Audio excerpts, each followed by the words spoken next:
जय हिंद दोस्तों, आज के इस क्लास में आप सभी का बहुत बहुत स्वागत है।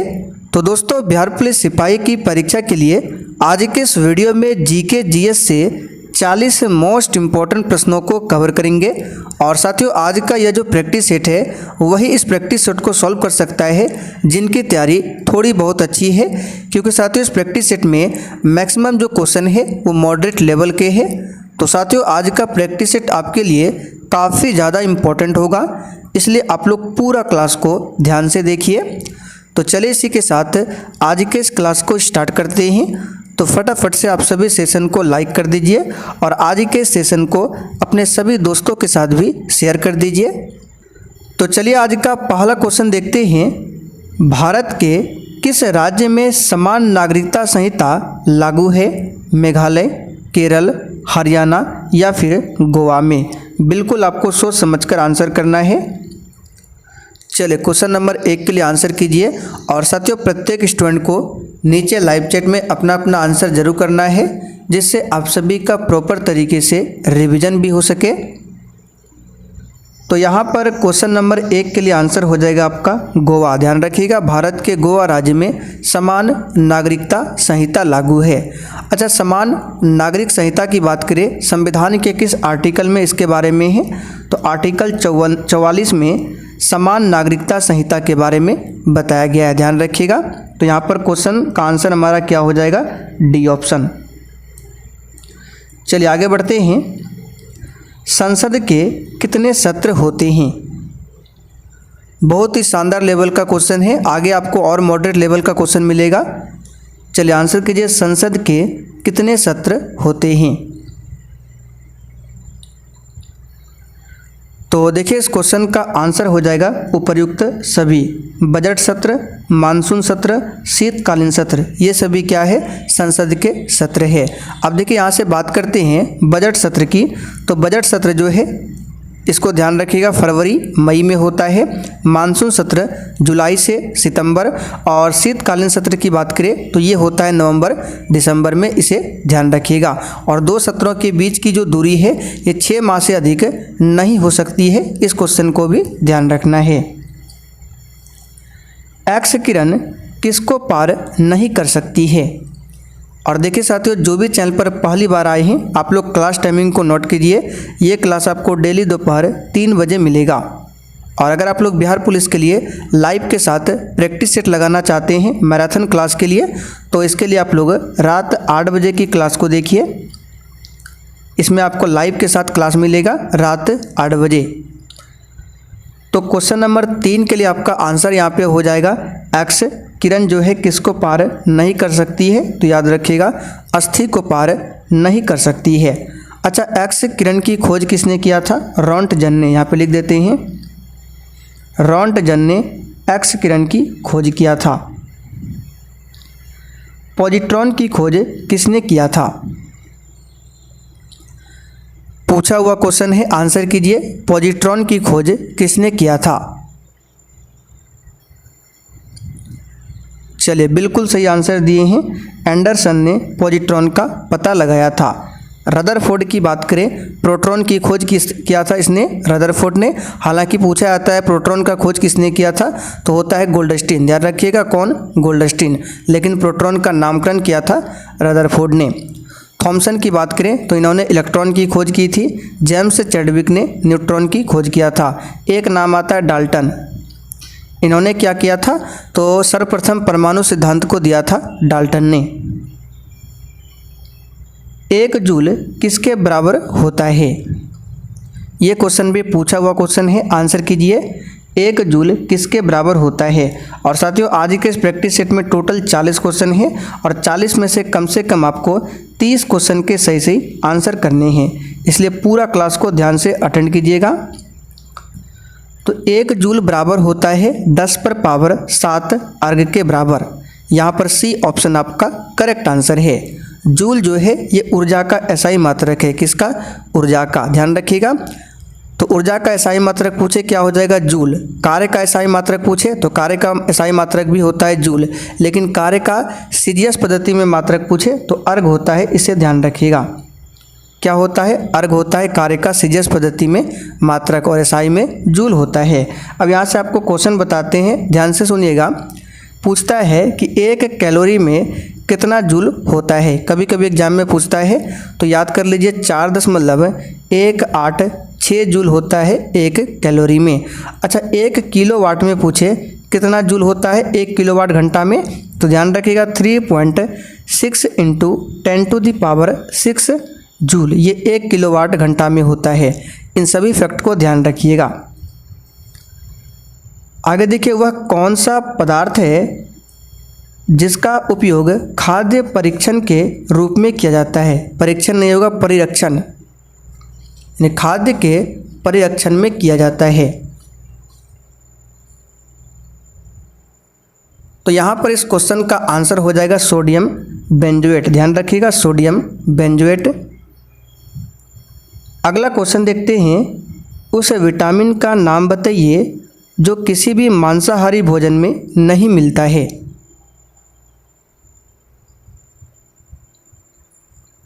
सिंपल सा क्वेश्चन है, ये है विटामिन सी।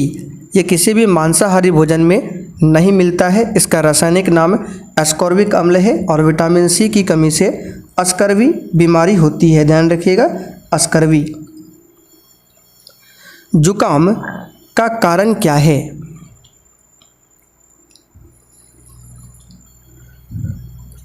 तो साथियों, जुकाम की बात करें तो इसका कारण है विषाणु यानी कि वायरस। तो यहाँ पर देखिए सी ऑप्शन में दिया हुआ है वायरस। मनुष्य में पुनः स्थापित होने वाले दांतों की संख्या कितनी होती है।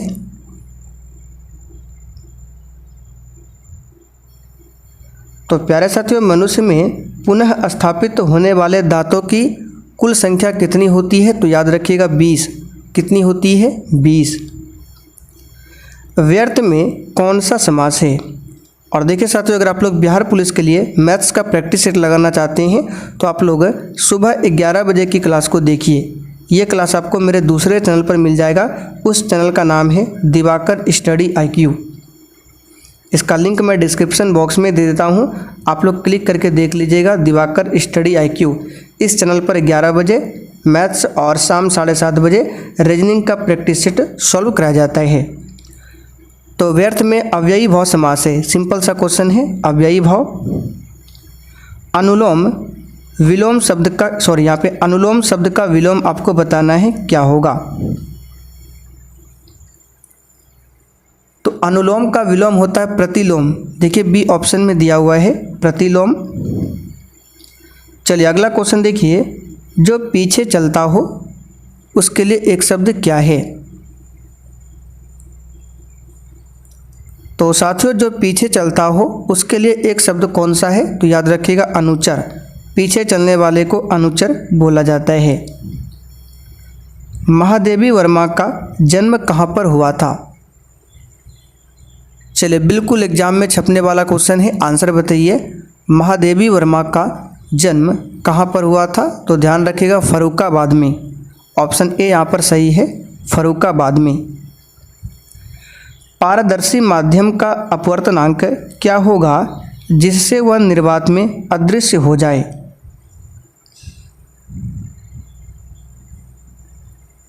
तो साथियों, पारदर्शी माध्यम का अपवर्तनांक 1 होगा। इस क्वेश्चन को याद कर लीजिए, 1 होगा जिससे वह निर्वात में क्या होगा, अदृश्य हो जाएगा।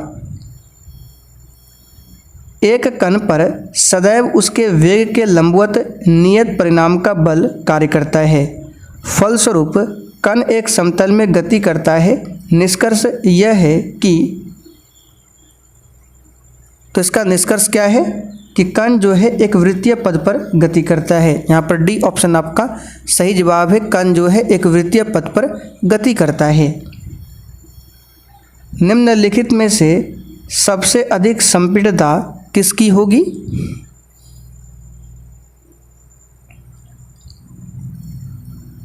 तो साथियों, सबसे अधिक संपीड़ितता किसकी होगी, इस क्वेश्चन का आंसर याद रखिएगा हवा की।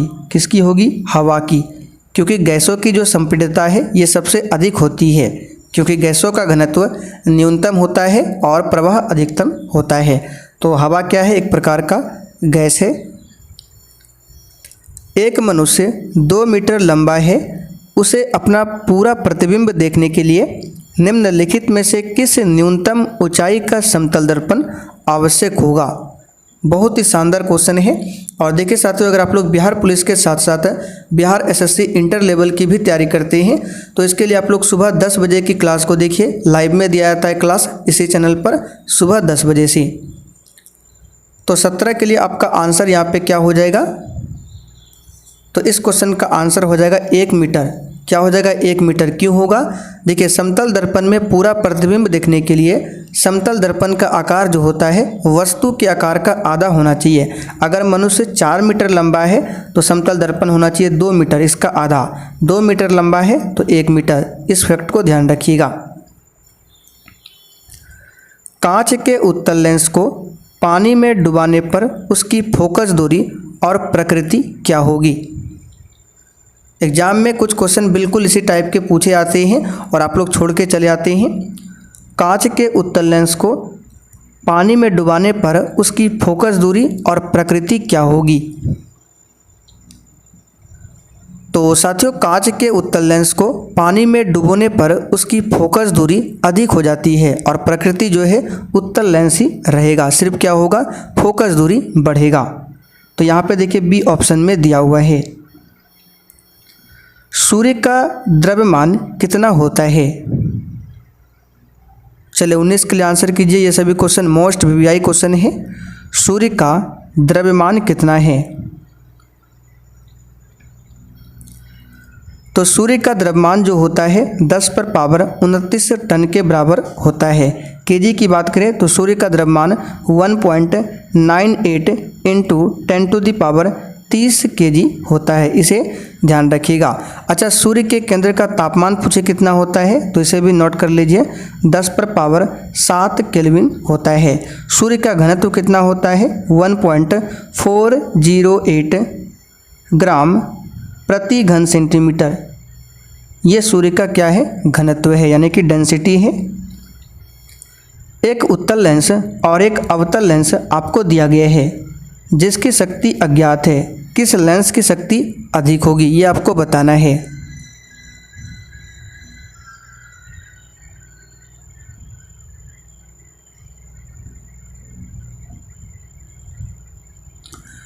तो देखिए इस क्वेश्चन का आंसर अभी याद कर लीजिए।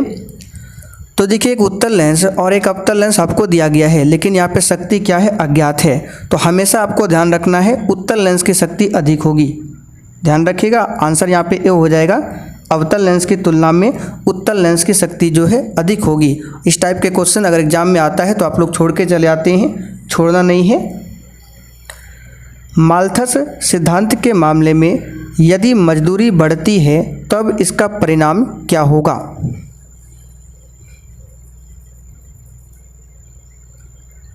तो देखिए माल्थस सिद्धांत के मामले में यदि मजदूरी बढ़ती है तब इसका परिणाम जनसंख्या में वृद्धि होगा।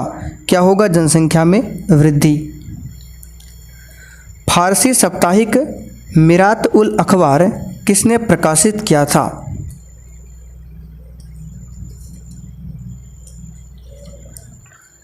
तो मिरात उल अखबार ये क्या है, एक फारसी साप्ताहिक ये है पत्र है, अखबार है। और इसके प्रकाशन कौन है, प्रकाशक कौन है, तो इसका आंसर हो जाएगा राजा राम मोहन राय। ध्यान रखिएगा, राजा राम मोहन राय प्रथम भारतीय थे जिन्हें सर्वप्रथम राष्ट्रीय प्रेस की स्थापना का श्रेय दिया जाता है। राजा राम मोहन राय को भारतीय पत्रकारिता के जनक के रूप में जाना जाता है। अच्छा देखिए, भारत में अगर समाचार पत्रों का जनक पूछे किसे कहा जाता है तो जेम्स ऑगस्टस हिक्की को। ध्यान रखिएगा, यहाँ पे नाम लिख देते हैं,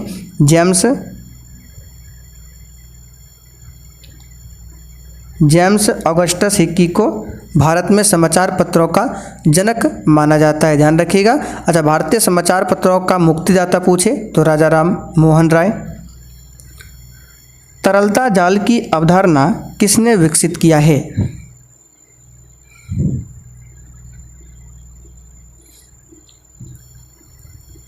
तो तरलता जाल की अवधारणा को किन्स ने विकसित किया है। किसने, किन्स ने। हिंदू महासभा के संस्थापक कौन थे।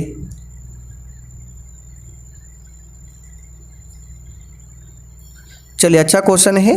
हिंदू महासभा के संस्थापक थे पंडित मदन मोहन मालवीय।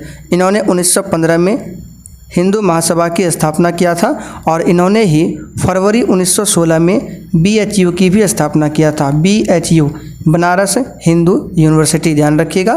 पंडित मदन मोहन मालवीय को महामना के नाम से जाना जाता है। किस नाम से? महामना, इसे ध्यान रखिएगा। राष्ट्र संघ के सचिवालय का मुख्यालय किस नगर में स्थापित किया गया था? अच्छा देखिए, राष्ट्र संघ की स्थापना जो है ये 1920 में प्रथम विश्व युद्ध के बाद किया गया था, इसे ध्यान रखिएगा। तो यहाँ पर इस क्वेश्चन का आंसर क्या हो जाएगा? राष्ट्र संघ के सचिवालय का मुख्यालय किस नगर में स्थापित किया गया था? तो जिनेवा में। कहाँ पर स्थापित किया गया था? जिनेवा में, ध्यान रखिएगा। और राष्ट्र संघ का संस्थापक कौन था? Woodrow Wilson. कौन था? Woodrow Wilson. अच्छा, फ्रांस की राजधानी पेरिस में किसका मुख्यालय है? तो यूनेस्को का मुख्यालय है, इसे ध्यान रखिएगा। अवध का संस्थापक कौन था?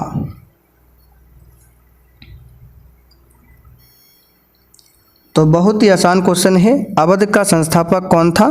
तो सादत खान। बी ऑप्शन आपका हो जाएगा आंसर, सादत खान। और अवध राज्य की राजधानी कहाँ पर थी? लखनऊ।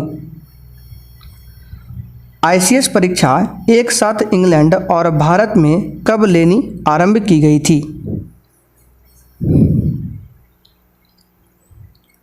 आंसर हो जाएगा 1922 में, ध्यान रखिएगा। 1922 में भारत में सर्वप्रथम ICS की परीक्षा इलाहाबाद के आनंद भवन में हुआ था, ध्यान रखिएगा। अच्छा, एक क्वेश्चन ध्यान रखिएगा।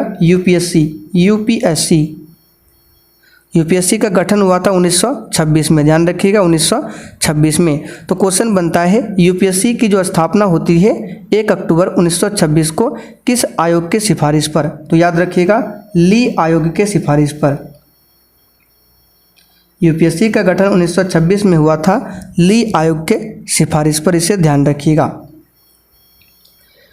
इनमें से किस गवर्नर जनरल ने भारत में सिविल सर्विसेज की स्वीकृति दिलाई, जो कि 1861 के बाद से भारतीय सिविल सर्विसेज के नाम से जानी गई?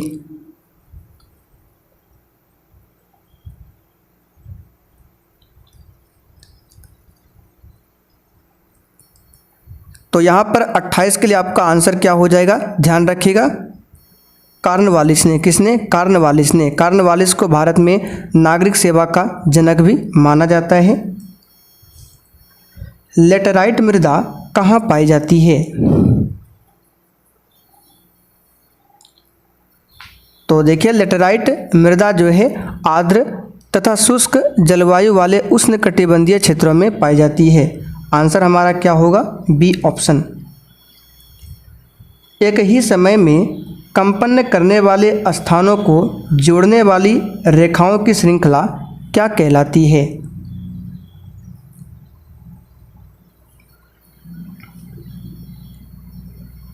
तो साथियों 30 के लिए यहाँ पे आंसर आपका क्या हो जाएगा? तो एक ही समय में कंपन करने वाले स्थानों को जोड़ने वाली रेखाओं की श्रृंखला जो है सहभूकंप रेखाएं कहलाती है। सहभूकंप रेखाएं। निम्नलिखित में से कौन सा राज्य भारत में मैग्नीज का सर्वाधिक उत्पादन करता है? तो सबसे अधिक मैग्नीज का उत्पादन होता है उड़ीसा में। कहाँ पर होता है? उड़ीसा में। निम्नलिखित में से कौन से दक्षिण भारत की सबसे ऊंची चोटी है? तो दक्षिण भारत की सबसे ऊंची चोटी है अनाईमुड़ी, जो कि अन्नामलाई पर्वत पर है। और दक्षिण भारत की दूसरी सबसे ऊंची चोटी पूछे तो दोदा बेटा है, जो कि बी ऑप्शन में है।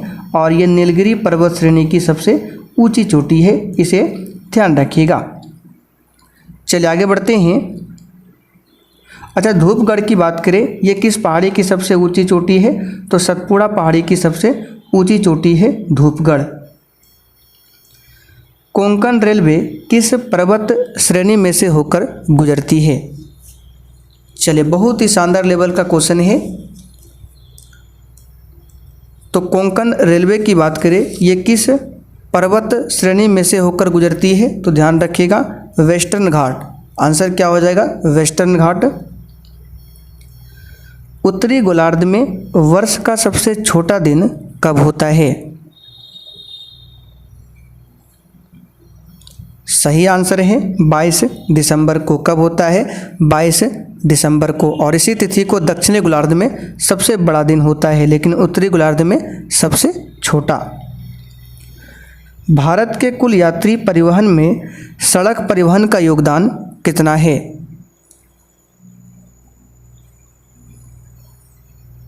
चलिए, इसका आंसर है 80%।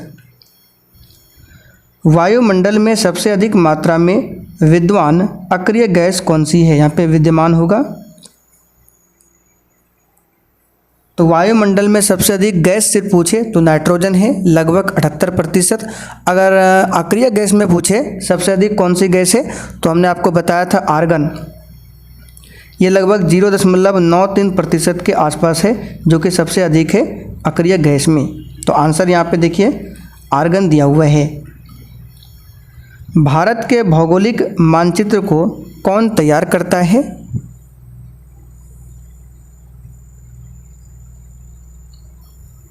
तो ये तैयार करता है भारतीय सर्वेक्षण विभाग। ध्यान रखिएगा, भारतीय सर्वेक्षण विभाग। हिमालय की ऊंची चोटी कंचनजंगा कहाँ पर स्थित है?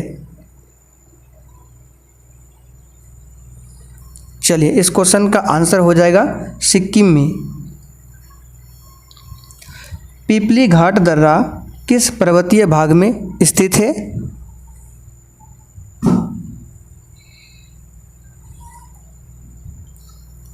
तो पिपली घाट दर्रा जो है ये किस पर्वतीय भाग में स्थित है? ध्यान रखिएगा, आंसर क्या हो जाएगा इसका आंसर हो जाएगा अरावली। पूर्वी घाट पर्वत श्रेणी का सबसे ऊंचा शिखर कौन सा है?